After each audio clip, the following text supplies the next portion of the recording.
All right, boys. Lights, camera, action.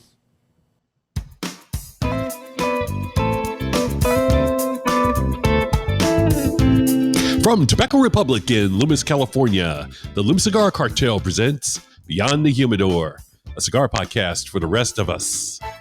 I'm back, bitches! Scott Robinson with you for another episode of Beyond the Humidor. I have returned. The black is back. The black is back, baby. I love it. I love it. I love it. It's good to be back. Welcome back again. Thank you. Thank you. Thank you. Kind of like the Raiders, 1-14. God damn. Yeah, I knew something was coming tonight. I knew something. Yeah, I was waiting for the comment. Hold on, man. I got a whole Back list. again. Oh, I know you do. I'm fully aware that you do. Scott is back. Tell a friend. No? Yeah. We got to get you to do that by itself so we can put it up there. Okay, yeah, that works Guess who's too. back? Guess who's back? No? Not feeling it. I don't know. Without music, it just doesn't sound quite right. But that's all right. I appreciate the sentiment. So, as We need to have a camera. I might take a picture while we're talking of the Tesla parked right in the handicap spot. Out there. That, believe it or not, is not the handicap. No, I don't think that's a handicap Yeah, spot. it is. Oh, you are in the, I am you in are a handicap disabled spot? There's one. Yes. There's two. There's one going straight to the bar and one going straight into the cigar shop. Because of course, And they're at a fucked up angle, so if they try to leave at the same time, it's a hell of an accident. Yes, it is. It's a whitey accident. It's a handicap extravaganza. ooh, thankfully, my Tesla auto drives, so that wouldn't happen. Keep telling yourself that, man. Yeah. So, as all of you know, I have been gone with knee replacement surgery. I am much better now, a lot less pain. My knee can move, although it feels weird having an artificial knee, if you will. It feels kind of weird. It feels mechanical. you stick fridge magnets to it, like a bottle opener. Just I could do that. That could be a walk-in appliance. That's pretty good. We can rebuild him. We have the technology. Yeah, only in this case, it's $6,000, not $6 million. Uh-huh. Wait till you get the copay. No, thankfully, my wife works for the state. Thank you, tiny wife. So no copay. Oh, So- look at you. I was quite happy. It's not quite being a kept man, but hey, I'll take it where I can get it. Right? So allow me to regale you with a couple of stories. First off, this has nothing to do with my knee replacement. It's 2 days before. I had my knee replacement done the day after Christmas. 2 days before Christmas Eve, I decided I was going to cook. Ham, all the good stuff, right? Including crack. For those of you that don't know, that's rolls. Yes, not real crack. Yeah. Let's make that out clear right now. I am not Because black. we all are addicted to his crack. Yeah, I am not Black Pablo Escobar. Yeah, 60-40. Yeah, I mean, I know how to. I know the recipe. Yeah, I know the recipe. I don't do it. I just know the recipe. But anyway, so I am making my crack. It's got to go through like 4 rises, man.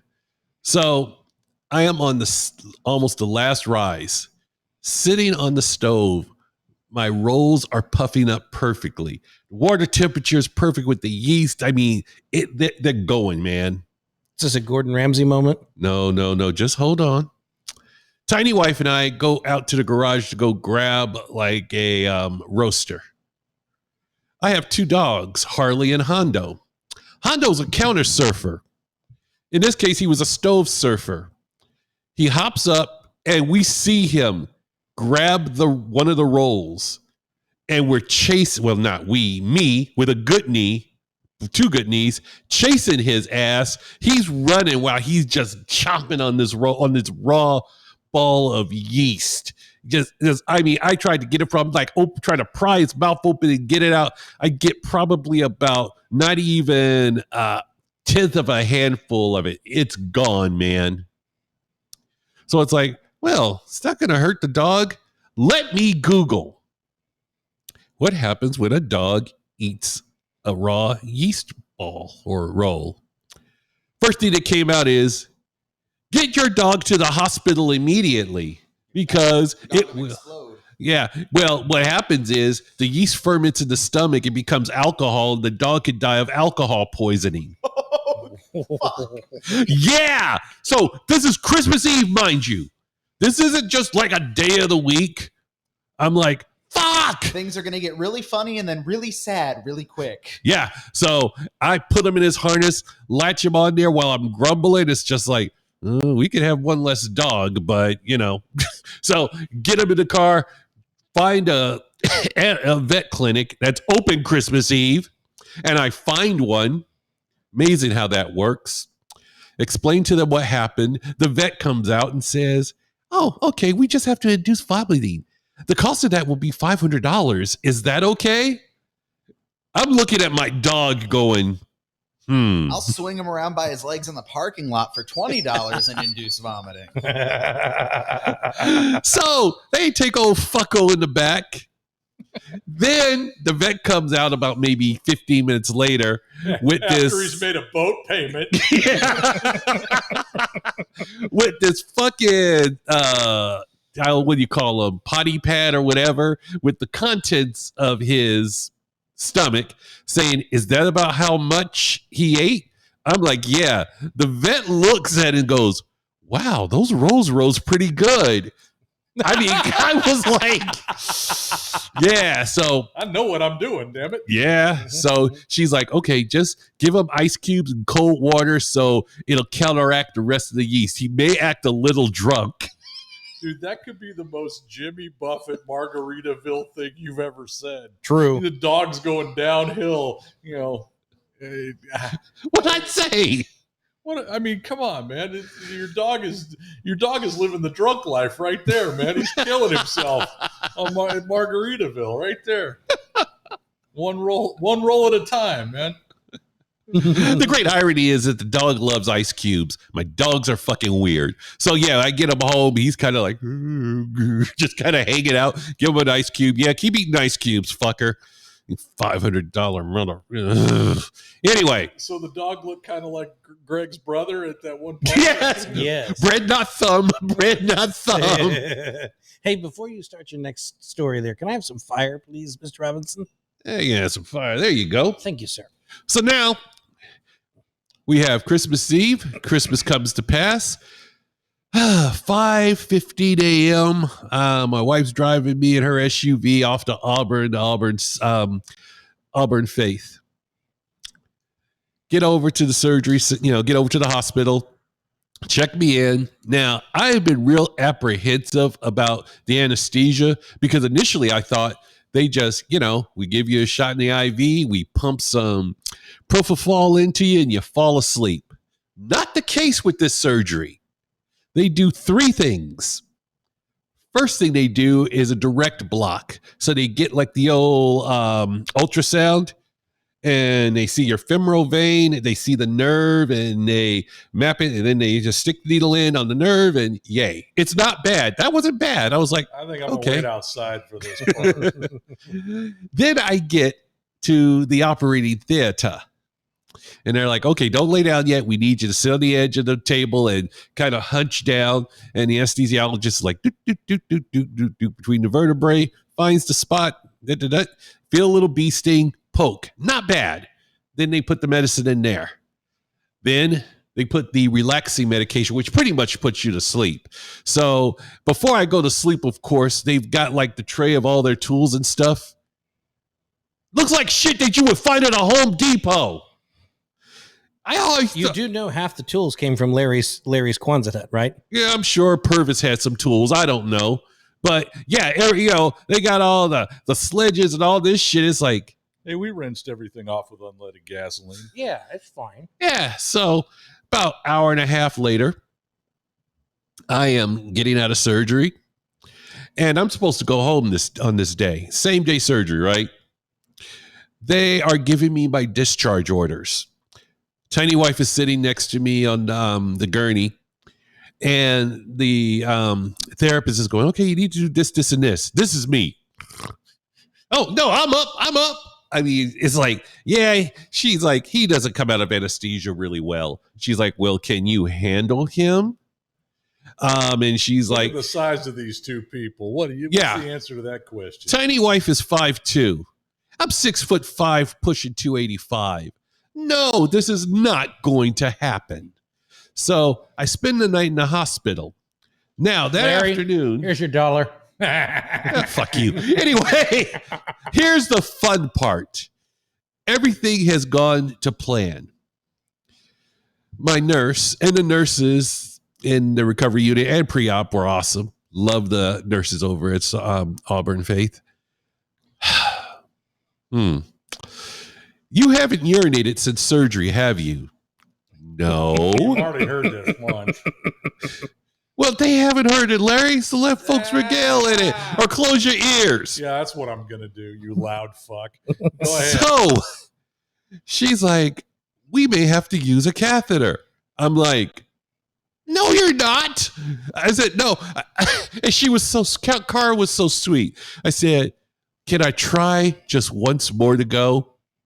She's like, yeah, go ahead and try. So one of the folks, I get up and I walk because they want you walking right after surgery. So I'm hobbling to the bathroom. There's a picture I don't need. It's Scott standing there going, come on, man, please.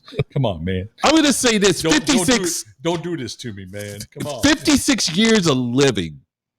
I have never bargained with my dick. I'm like a goddamn hostage negotiator.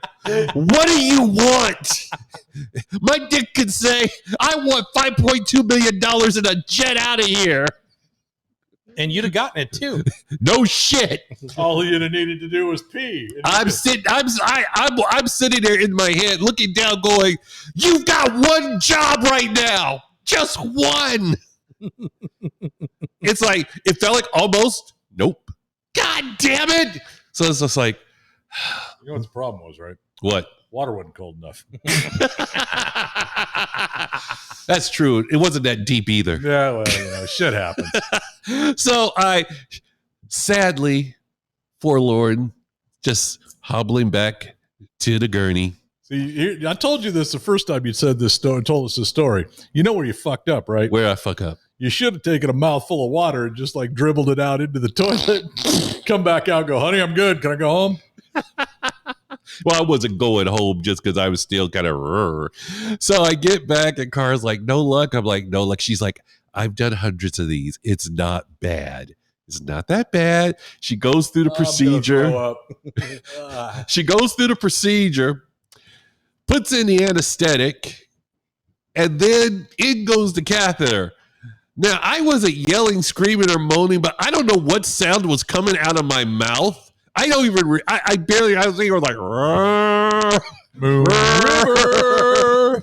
And then I can see the tube. God, and then, Christ.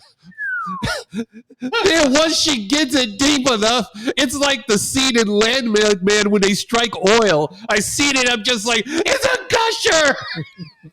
I was like this. Check, please. God. And yeah, I was. She's like, it wasn't. She said, "See, it wasn't so bad, was it?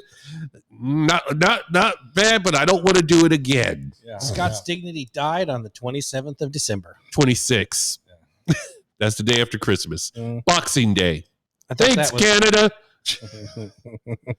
Yeah, now it'd be like, "Fuck you, Canada." But I think I got a couple of listeners to the podcast. I've talked to a few nurses and they were interested. So, hey, I mean, it only took my dignity and a catheter being shoved down my appendage. But hey, what are you going to do? So, now the nerve block. Let's talk about the nerve block for a second. Let's do that. Jesus H. Christ. We aren't talking procedure, Larry. We're just talking about the effects of the meds. Okay, all right. So, the first. You're talking the knee, not the spinal, right? Well, no, both of them are still working. Okay. Kind of. So you don't feel a lot of pain and they're managing your pain. I get in the car to go home the next day. Great. I can feel it wearing off. It's like Oxy, Motrin, Tylenol. Here I come. So I'm taking this shit. And I had a fucking plan. My plan got fucked up when I got home. My plan was to make it up the stairs where all my fun stuff is. I could sit in the loft, recline, the 60-inch TV's there. I've got my Apple TV set up. I can relax and watch TV. I can get like a little bell app so when I need something, I can go ring a ring a ring a ding ding, and tiny wife and comes and brings it to me and pats me on the head. Nope. They're like, you can't go upstairs until your physical therapist gets there and shows you how to walk up the stairs. So I'm stuck on the recliner downstairs. I'm sleeping in this motherfucker for 2 weeks. Let me tell you about one of those nights. Aside from the insomnia you get after surgery, the pain. Oh, it sucked. So one night, I've learned a very valuable lesson. Do not eat barbecue and then proceed to watch Chuck Norris's The Delta Force. I'll tell you why. On pain meds. On pain meds.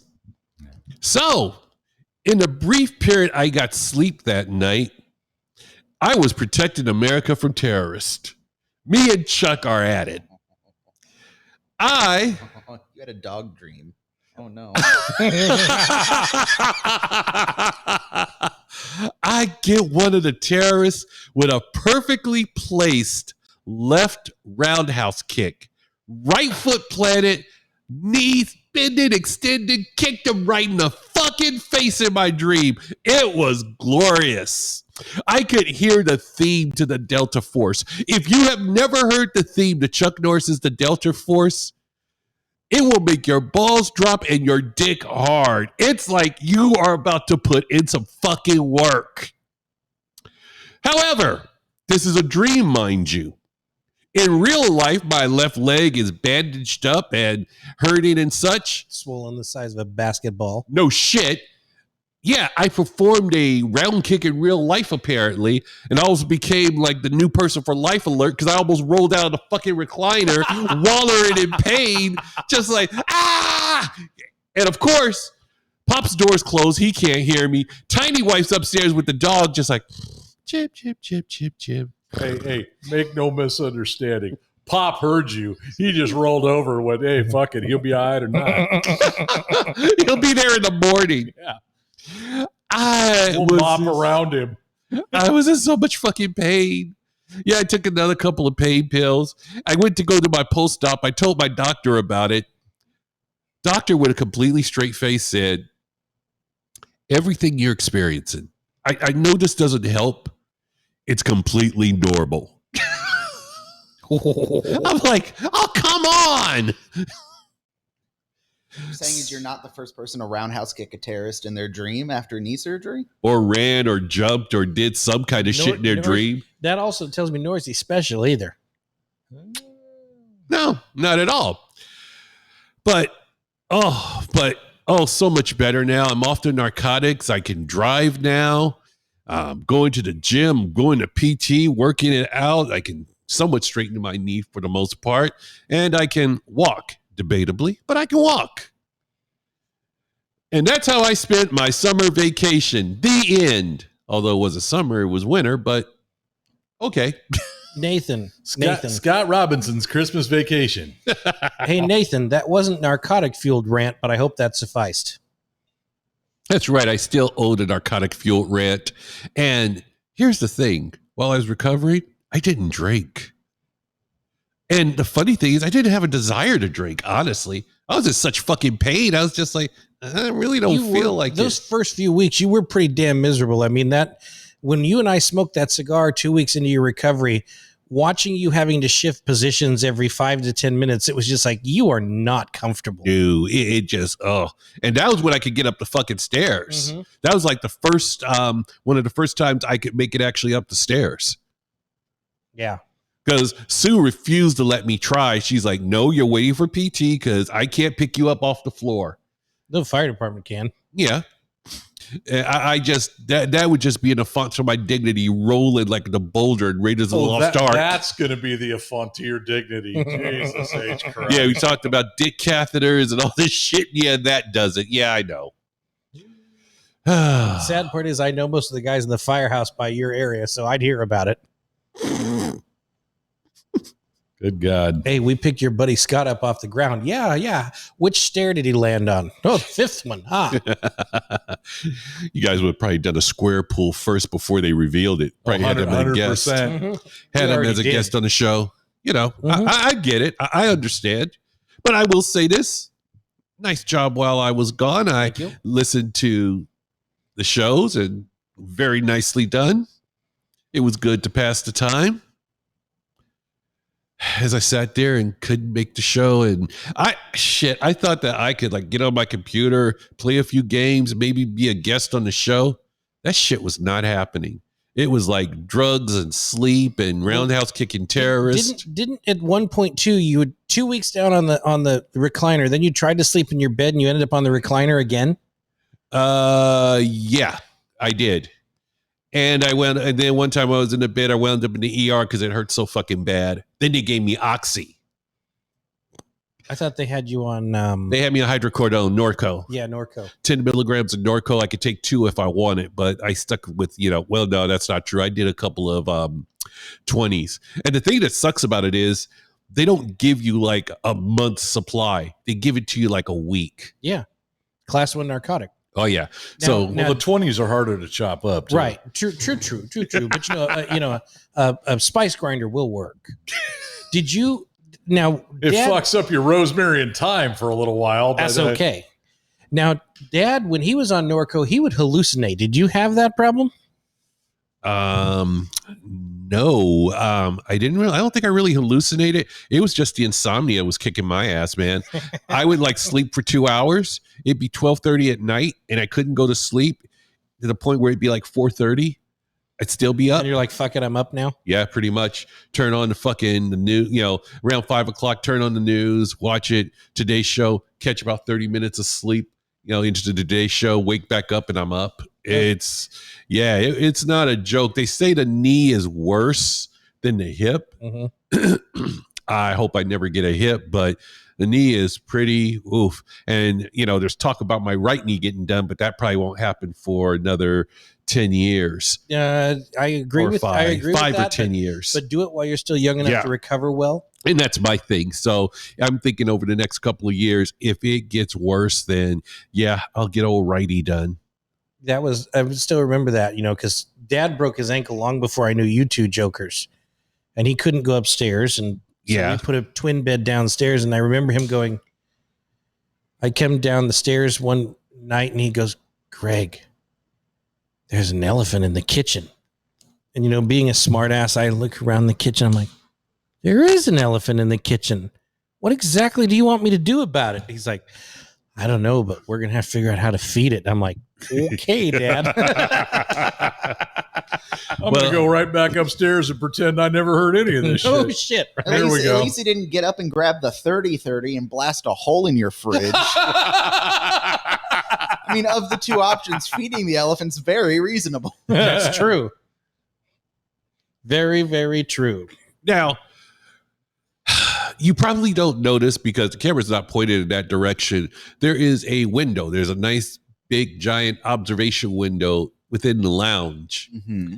And, folks walk by to go to the neighborhood bar. You got a woman right now. She's taking pictures of us. It's the bartender. It's like the Today Show. Yeah. It's great. I wish we had more people with signs going, "Hi, Mom." You've said where this podcast is fucking recorded and on what nights it's recorded.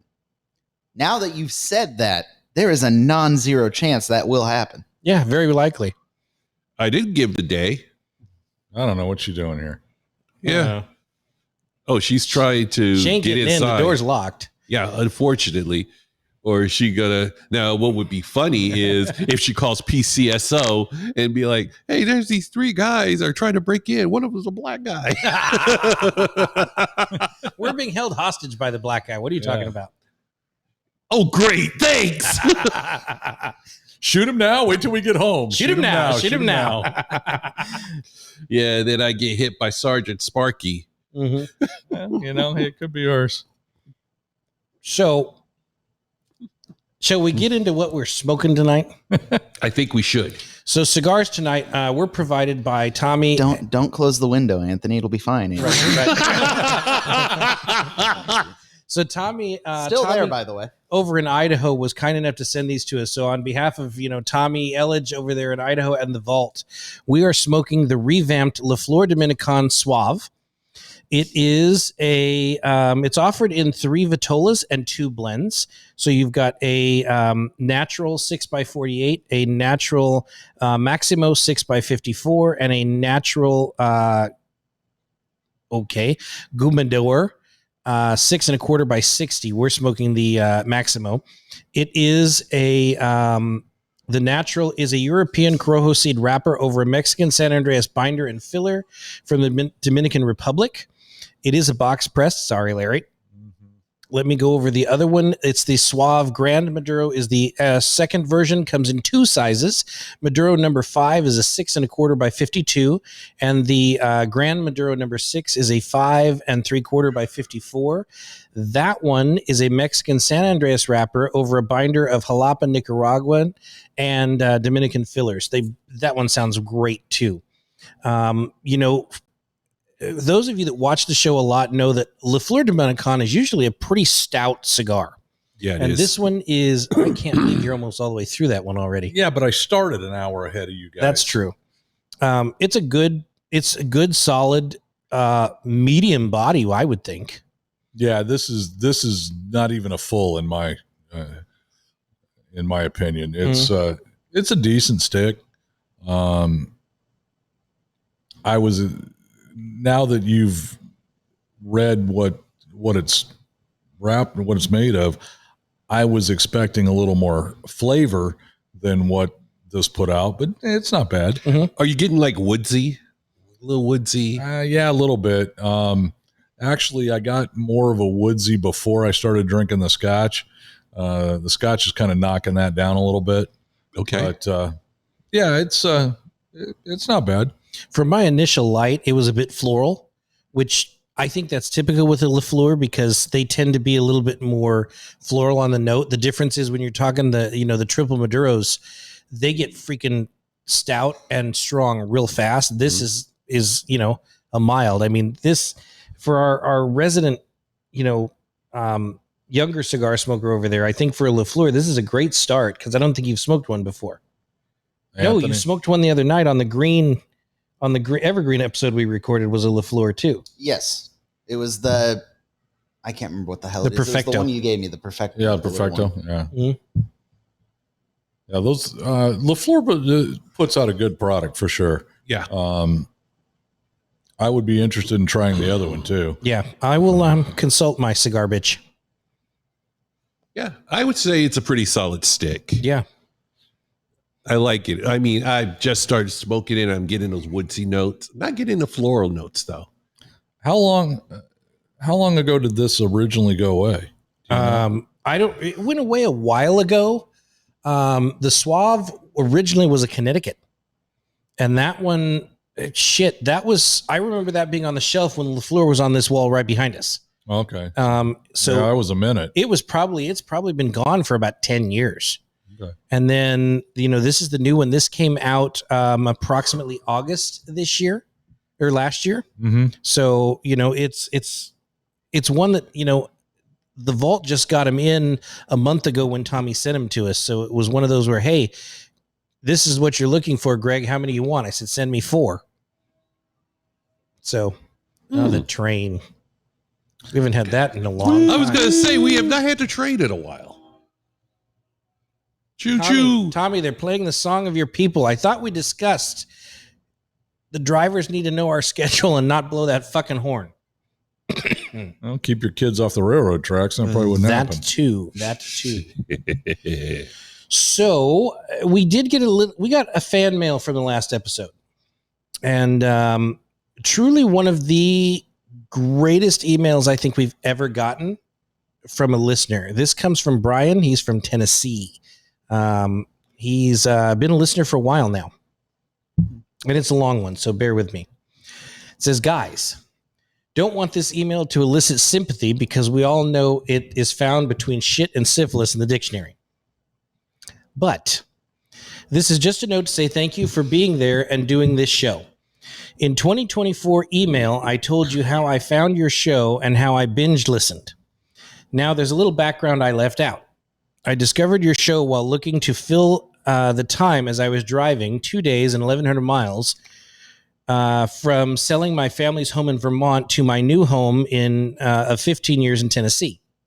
This was after the passing of my parents, my mother on Christmas Day of 2022 and my father on Thanksgiving of 2023. That's rough, brother. Yeah, it is. My brother was left in the home in my father's will, but was unable to maintain it physically or mentally, so I had to make the extremely difficult decision as the executor to sell the property for the betterment of other beneficiaries. The last several years have been extremely emotional, and I still have a good days and bad ones. Yeah, I can attest to that, my friend. Your show, however, has definitely made a positive impact on my psyche. I don't know. We're positive? Hey, man, too, you take them when you can get them, you know? Yes. Yeah. I look forward to each and every show and the stories and the jokes and the bullshit, and the ball busting, not bullshit, the ball busting you all do. Yeah, there's bullshit There's too. bullshit. Same thing. Each of your personalities closely matches someone in my own circle of cigar buddies.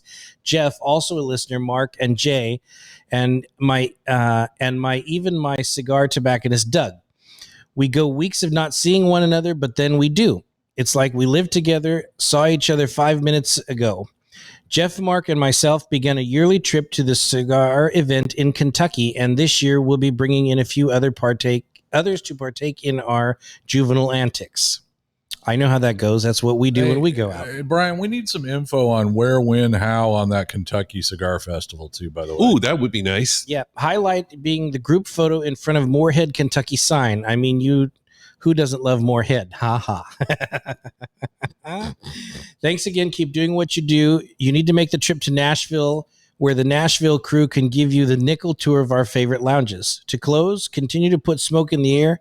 Cue the Golden Girls theme song. Don't think I wouldn't if we wouldn't get fucking slapped around by YouTube. Thank you for being a friend, Brian F. I'm not even going to try to pronounce this fucking town in Tennessee. Murfreesboro, Jack. Oh, is that what it is? Murfreesboro, Tennessee. Jesus Christ. Oh, hey, and side note, Brian, I am now in possession of the box, so it will get UPS ground out to you ASAP. Yeah, you want to hear that one? You two have heard this. So I sent this box to Brian, right? I print out a label that's got our logo on it, his address on it, post it 2 weeks ago. Saturday, it shows back up on my front door, beat the living fuck to shit. The box was so bad, I repacked it. Wow. Because there was no amount of tape that was going to save that fucking box. It looked like it had been left outside, gotten wet. It was bullshit. Oof. And it's got written on it, it's got return to sender, no address found. So I tell Brian this. He's like, it doesn't surprise me. My postman can't find shit in my address. It's a constant problem. So needless to say, Larry and I talked to him today, and it's being taken care of. Good deal.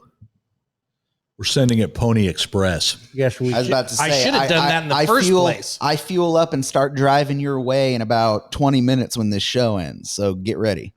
There you go. Yeah. He'll need somewhere to stay, too, so I hope you got a guest room. But honestly, guys, doghouse. We've been doing this show for almost 7 years. Almost now. 7 years. It'd be 7 years in September. And that's got to be one of the coolest emails I think we've ever gotten. We don't do the show to make positive impacts in people's lives. We do it for fun and because we enjoy doing it. And to know that we positively impacted somebody, I think that's really cool. God damn it. You could have said we were doing it to be magnanimous and to be a positive impact on the cigar community. But I'd be lying. You just fucked that up. No, I'd be lying. Any positive impact created here is an accident. Yes, absolutely it is. Happy trees, happy accidents. Just so you know, I'm doing this for you. There's the meds kicking in right there, folks. Now you cannot mix narcotics with alcohol. That is bad. Bullshit. You tried. No, I have not. See, you're just fucking my shit up. See, I was trying to give a public service announcement. Hey, man, swirl the glass. The Norcos are floating to the top. Jackass. Try to help people. I mean, like I said, I do this for you, the listener and the viewer. Because you're a helpful viewer. Goddamn right, I'm a helpful beaver. How much wood can a woodchuck chuck when he doesn't give a good motherfuck? Chuck, chuck, quack, quack. Jesus. You spent far too much time by yourself. Yes, he did. Well, it was the first time that Tiny Wife could get away because he could be upstairs. He'd be downstairs and he couldn't get up there. Oh, yeah. So she's make up a there run buying for it. shit on Amazon. Fuck this motherfucker. I told me I didn't like you. She does that anyway. She doesn't need me to be injured. You don't want to know for It camping. helps. Okay, for camping this weekend. She purchased a dog fence, which is cool because we can put it around the perimeter in the front of the trailer. So the dogs can kind of we don't have to tie them up. Is it bulletproof? I don't know. I haven't tried it Did yet. you get enough of it to put behind the trailer so they? Oh, yeah. go They've underneath got it? something for behind trailers so they can't go under it. Okay. So this exquisite fence that showed up on, was it Saturday or Sunday? I think it was Saturday. FedEx guy comes with a dolly with this fucking thing. Pop is in the front room so he can see the FedEx guy rolling this thing up to the driveway. He comes out the room and is like, Scotty, what you guys order from FedEx? A big ass box out there. I'm like, I didn't order no shit like that. FedEx got a fucking forklift. Guy's cussing you the whole time. Beep, beep. Might as well have. I look at this thing and Sue's like, oh, that's the fence. It's like Feds or fence? What are we talking about here? Huh? Feds or fence? Yeah. Fence. That motherfucker cost $700 for the fence, the accessories, the stakes, and then she got like different size mallets. So, she can, we can pound the stakes in. I can use the little one when she doesn't act right. You know she's going to hear that, right? Nah, she's not. She doesn't listen anymore. I'm emailing it to her. Yeah. Hey, you know she's going to hear that, right? Hey, man, I don't want to hurt your feelings. Them fucking dogs ain't worth $700. I'm already 500 deep from Christmas. In for a penny, in for a pound. Fuck it. Jesus Christ, man. Wish you could just put dogs up for a dice game. You're not playing dice with the right people. Yeah, no. Mm-hmm. Not enough Asians in your neighborhood. Look at Anthony. Yeah, with my luck, if I gamble the dogs, I come back with 10 of them and shit. Look what I won. Well, you have one that's loud, you get another one. That'd probably help out. You got two that are loud, you get 8 more. I mean, you got to get better, right? Oh, and also Hondo is now a mouse / rat hunter.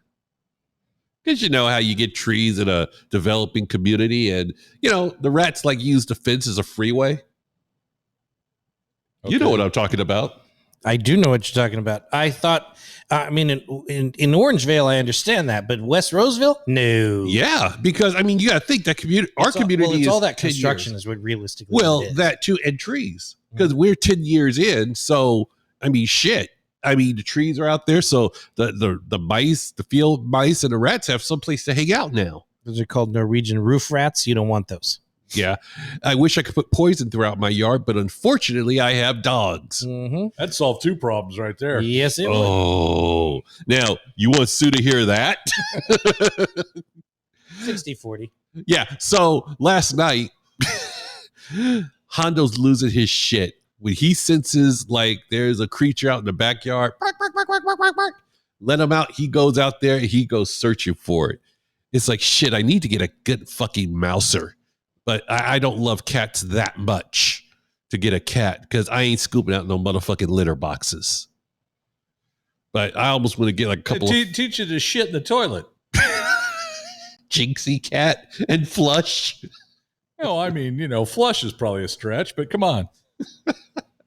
But I'm so tempted to just go to the pound and get a fucking cat and just turn him or her into a mouser. I don't know how the Hey, dogs would man. feel about it.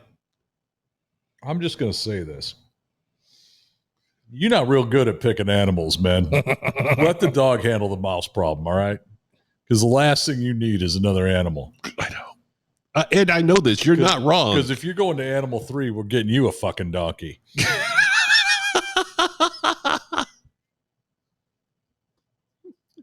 What else is good at catching rats? Some incense and myrrh when we put you out at Christmas. Jesus Christ. What? Joseph was black? I never knew that. That's the tallest Jesus I've ever seen. Jesus Christ, superstar. No. Black Jesus. You got to get that clip. Black Jesus.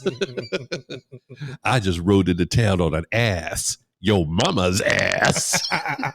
Back down. Black Jesus. I'm sure you can find it. Oh, probably. You can tell. That's all, folks. You can tell that this episode is kind of like a off the rails kind of thing. Oh, I fully expected it. Yeah. As opposed to our normal episode, which is right down the straight and narrow. Yeah, that's very true. I mean, hell, I was going to start this off. I had my bongo drums. Who's my kid? I don't have bongo drums, but if I did, play my bongo drums and go, the champ is here. I know everybody's sitting by their computer or on their phone listening to this podcast going, Scotty Bombaye, Scotty Bombaye. Hey, you're too young to know what that is. Along with that, we could have got you those American flag boxing trunks like Apollo Creed. Yeah, as I fall over, you go, if he dies, he dies. Yeah. All right, we fucked up a lot of good movie references here tonight. Mm-hmm. Yes, we did. Greg, do you have any cigar news? So funny you say that. Scott's favorite company that produced the brown trout and fish sticks is at it again. Oh, shit. In a collaboration between Valakari and Lure Cigars, they are producing the Nearest, the Year of the Seahorse. It is a Nicaraguan puro featuring a sun-grown Habano wrapper over an Esteli binder and a 5-year-old aged tobacco filler from Esteli and Condega. The medium-bodied, full-flavored Gordito is a 5.5 by 60 box press elegant cigar. Flavors of toasted French bread, leather, and light roast coffee with a finish of cinnamon and light pepper. This will be limited to 2,500 cigars. No, I'm not going to try and find this one. So 250 10 packs. It is, as I say, sun-grown Habano wrapper, Nicaragua, Esteli binder, and Esteli and Condego filler. That one is coming out shortly. Right on. We also, our friends at the PCA have partnered with the Honduran Cigar Festival and are announcing their 2026 partnership. There are pictures. If you would go to LimaCigarCartel.com, click on the cigar news link. It's the first article, at least right this second. It may not be later on in the week, but nonetheless, this is a festival held annually in Dan Lee, which is, of course, in Honduras. It looks like a lot of fun based on the pictures. Launched in 2021, the festival has grown quickly into a key destination for manufacturers, retailers, and enthusiasts. It's something that, if we wanted to go out of the country and look at, that would be one I'd be interested in, because if they're in Dan Lee, we freaking crash at Matola's place. Well, yeah. Mm-hmm. Brian. We're coming home, baby. But, it looks like a lot of fun, and it's something that's interesting, especially if you like taking trips out on there. That's really all I had this week. These last 2 weeks have been kind of quiet. The fun thing about it is when I shared this episode, Josh Habersky, who's the CEO of PCA, shared that out to his followers, so we're getting a little bit more playback on that. We've also had a couple of the PCA leadership follow our group on Facebook, getting a little bit more attention, so that's really cool on that. And it just looks like a lot of fun. I mean, if it's anything like Rocky Mountain, it's a blast. Yeah. Pretty sweet. Other than that, that's literally all I had for this week. Like I said, the 2-week period between the last show and this show have been kind of quiet. We had 8 news articles last show and 2 this one. but we'll see, because we're rolling up to PCA in April in New Orleans. So I was telling a couple of guys before the show started, manufacturers a lot of times this time of year keep their cards close to their chest because they want all the new releases coming out as of PCA in April. So we'll see what we get the next few weeks. Right on. Very, very nice. So what are the last impressions before we go of the cigar that we're smoking? Fuck, I'm just approaching the halfway point. Yeah, but just a little bit. No, you're a little bit beyond the halfway. Well, yeah. Yeah, from a LaFleur perspective, this is pretty damned mild compared to their normal playwright and what they do. I like it. I happen to like it. I smoke the DL 700, which is the smaller version of the Digger, which is 9.5 by 60 double Ligero ass kicker of a cigar. So it's really nice to smoke something that's really casual, that's light. It's got pretty good flavor, I think. I'm not obviously drinking any scotch tonight, so I don't have the overtone like you two did, but I really like it. I think this could be a good one to enter into the rotation if you can find it. I think it'd be a better coffee pairing than scotch, but it's a decent cigar. And I'll back up what Greg said.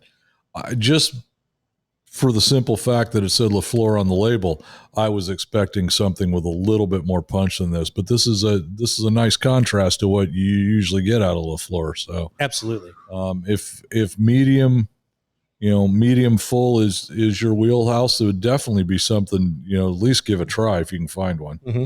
To me, this is a definite medium. A lot of LaFleur, I don't really smoke. It's an occasional kind of cigar for me because they pack a punch. They truly do. This one's a nice surprise. It doesn't pack as big of a punch. It still has flavor to it. I'm still getting a woodsy, not so many floral notes. It's almost to me like the way oak smells when you cut into it. Yeah, there you go. Mm-hmm. Oak, a tiny bit of coffee. Just a tiny bit, but it's very subtle, but it's very nice. So, yeah, this is definitely one that I would put in a rotation. Yep. And thank you again, Tommy, and the good folks at the Vault for getting this out to us and letting us try it for the show. It's really been an interesting smoke. And, I want to, our resident more mild to medium smoker. What are your thoughts over there, Anthony? A lot of the same notes. I was going to say woody, a little campfire-y. Yeah. But not crazy, which that is a flavor note I particularly enjoy. The woods and the kind of toasted ones. But yeah, you said if you can find it, what's the trick to finding it? The trick's been realistically, I had to go far afield. I wasn't able to find it in any of the locals here. And we've got several good shops to look at aside from Tobacco Republic. So, when Tommy sent me the email and said, hey, that Suave that you're looking for at LFD, we've got them. I'm like, get them and send them to me because I've just struggled finding them, and I think part of that has to do with California and the new laws they've enacted with much like we have that stupid handgun roster, we now have a cigar roster. We do have the cigar roster now. We do. It started at the beginning of the year. So I think a lot of companies are not bringing in a lot of their lines right now because, this state has a habit with tobacco where they enact a law with tobacco. It runs for 3 to 4 years and then quietly goes away because what is it really? It's a money grab. Yep. Absolutely is. Well, and even without that, with a cigar roster, you're going to come across, quite a few brick and mortars in my experience that how many facings for one brand are they going to carry? Mm-hmm. If they've already got 10 LaFleurs, bringing in 1, 2, 3 more, just maybe a space issue. If you've got your steady, your go-tos that are selling, week in and week out, do you pull one of those to bring in something new if you don't have a lot of shelf space? So I think that has a little bit to do with it with some of the smaller brick and mortar shops for sure. You could be right on that. But this cigar roster thing is going to hurt that, rather than help it, Right. Yeah. So there's another thing too. Spit it out. Since we're talking LaFleur, LaFleur smokers are a lot like Davidoff smokers. They're pretty set on LaFleur being that double ajero, very strong, very punchy. Yeah, that's what in I'm your saying. face. You know, that's like when you reached out to me today and, hey, what are we going to smoke? We're going to do this. We're going to do the LaFleur. And I'm like, ooh, man, I'm glad I had a big lunch. It was the first thing I thought when I said, hey, let's do the LaFleur. And then, it doubles back and, this would be a fine start of the day cigar with a coffee. It's just doesn't have that heavy hammer that you are kind of used to with most LaFleurs. So, Right. like I said, I think it's a nice change of pace from, a house that we are pretty familiar with. Oh yeah. Yeah. And I think if you're a smoker that's not a LaFleur smoker that maybe wants to think about trying it, if they can find one of these, I think this would be a good alternative to dip their toe in the water. Yeah, 100%. I'm thinking so. Not quite as intimidating. Mm-hmm.